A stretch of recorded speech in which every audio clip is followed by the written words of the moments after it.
তো দর্শক আসসালামু আলাইকুম, আশা করি সবাই ভালো আছেন। তো আজকে একটা ভিডিও চলে আসলাম। আজকে জানাবো ইন্ডিয়া ভ্রমণ সকল যাত্রীর জন্য বেনাপোল পেটাপোল সীমান্ত সর্বশেষ আপডেট এবং ইন্ডিয়ান ভিসা নিয়ে সর্বশেষ আপডেট। তো দর্শক আজকে ভিডিওটা অবশ্যই সম্পূর্ণ দেখে যাবেন। আর আমাদের চ্যানেল যদি নতুন হয়ে থাকেন অবশ্যই চ্যানেলটি সাবস্ক্রাইব করে রাখবেন এবং পাশে থাকা বেল আইকনটি বাজিয়ে দেবেন, যাতে পরবর্তী ভিডিও আপডেট দেওয়ার সাথে সাথে আপনার নোটিফিকেশনটা পেয়ে যান। তো দর্শক ইতিমধ্যে অনেকেই কমেন্ট করছেন যে ভাই ট্যুরিস্ট ভিসা কবে থেকে দিবে এবং কবে থেকে ছাড়বে এবং আমরা ফর্ম পূরণ করতে পারবো কবে থেকে, এটা নিয়ে বিস্তারিত অনেকেই জানতে চাচ্ছেন। তো বিস্তারিত আজকে ভিডিওতে জানাবো। তো অবশ্যই ভিডিওটা সম্পূর্ণ দেখে যাবেন।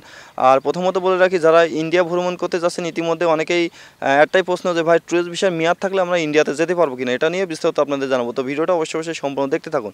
তো প্রথমত জানা রাখি, যারা এই মুহূর্তে ইন্ডিয়া ভ্রমণ করতে যাচ্ছেন তাদের ক্ষেত্রে প্রথমত বলে রাখি, যাদের ট্যুরিস্ট ভিসার মেয়াদ আছে, অর্থাৎ অনেকের কিন্তু 1 বছরের ভিসা ছিল কিংবা অনেকের 5 বছরের ট্যুরিস্ট ভিসা আছে, যাদের 65 বছরের ওপরে বয়স তাদের কিন্তু 5 বছরের ট্যুরিস্ট ভিসার মেয়াদ আছে। তো সেই ক্ষেত্রে ইন্ডিয়া ভ্রমণ করতে যেতে পারবেন কিনা। তো আপনাদের বলে রাখি, যদি আপনাদের ভিসার সর্বশেষ 1 সপ্তাহ থেকে 2 সপ্তাহ মেয়াদ থাকে সেক্ষেত্রে কিন্তু আপনারা বেনাপোল সীমান্ত এবং পেটাপোল সীমান্ত দিয়ে যেতে পারবেন, সেক্ষেত্রে কোনো সমস্যা ছাড়াই। তো আপনারা প্রথমত এটা জানতে চাইছিলেন, তো আজকে ভিডিওতে জানিয়ে দিলাম। এবং ইন্ডিয়ান ভিসা নিয়ে আপনাদের প্রথমত বলে রাখি, যদি ইন্ডিয়ান ট্যুরিস্ট ভিসা কবে থেকে ছাড়বে, তো আসলেই ইন্ডিয়ান ট্যুরিস্ট ভিসা কবে থেকে ছাড়বে এটা কিন্তু কেউ বলতে পারবে না এখনও পর্যন্ত, যেটাই ইন্ডিয়ান হাই কমিশনার কিন্তু নির্দেশ দেয়নি। তো আপনাদের এটা নিয়ে অনেকেই প্রশ্ন করছেন, অনেকেই ফোন দিচ্ছেন। তো বিস্তারিত আপনাদেরকে বলে রাখি, যেটাই এখন একটা বড় আকারের একটা সমস্যা হয়েছিল আমাদের দেশে, সেই ক্ষেত্রে কিন্তু এখনও পর্যন্ত ট্যুরিস্ট ভিসাটা বন্ধ আছে। আসলে ট্যুরিস্ট ভিসা কবে থেকে ছাড়বে সেক্ষেত্রে কিন্তু এখনও পর্যন্ত জানানো যাচ্ছে না। তো এটা নিয়ে অনেকেই কমেন্ট করছিলেন, তো বিস্তারিত আপনাদেরকে জানিয়ে দিলাম। আর একটা বিষয় জানা রাখি, সেটা হচ্ছে আপনারা অনেকেই ভাবছেন যে ইন্ডিয়াতে ট্যুরিস্ট ভিসা বাদে যদি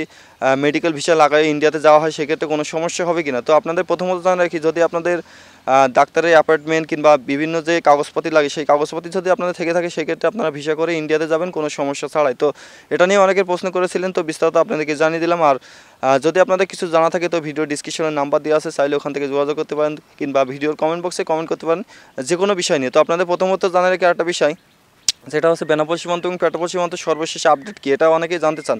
তো প্রথমত বলে রাখি, যেটাই আপনারা বেনাপোল সীমান্ত কিন্তু একবারে শূন্যতার কোঠায় নেমে এসেছে। তো আপনারা যদি এই মুহূর্তে বেনাপোলে যান সেক্ষেত্রে কিন্তু শুধুমাত্র 400 থেকে 500 যাত্রী কিন্তু বেনাপোল স্থলবন্দর দিয়ে যাতায়াত করছে। তো এটা নিয়ে অনেকেই প্রশ্ন করেন যে ভাই যেটাই বেনাপোলে এরকম ঈদের সময় কিন্তু যেটাই সামনে আজকে 15 রমজান, তো 15 রমজানে কিন্তু প্রচুর পরিমাণ ভিড় থাকতো বেনাপোল পেটাপোল সীমান্তয়। এখন কিন্তু ইতিমধ্যে একেবারে শূন্যতা দেখা দিয়েছে, অর্থাৎ শুধুমাত্র 300 থেকে 400 যাত্রী কিন্তু বেনাপোল সীমান্ত এবং পেটাপোল সীমান্ত দিয়ে যাতায়াত করছে। তো আপনারা এটা নিয়ে বিস্তারিত জানতে চেয়েছিলেন। তো বিভিন্ন যে বেনাপোল সীমান্ত পেটাপোল সীমান্ত যে বিস্তারিত কিন্তু আমি প্রতিনিয়ত আপনাদের জানাই থাকি।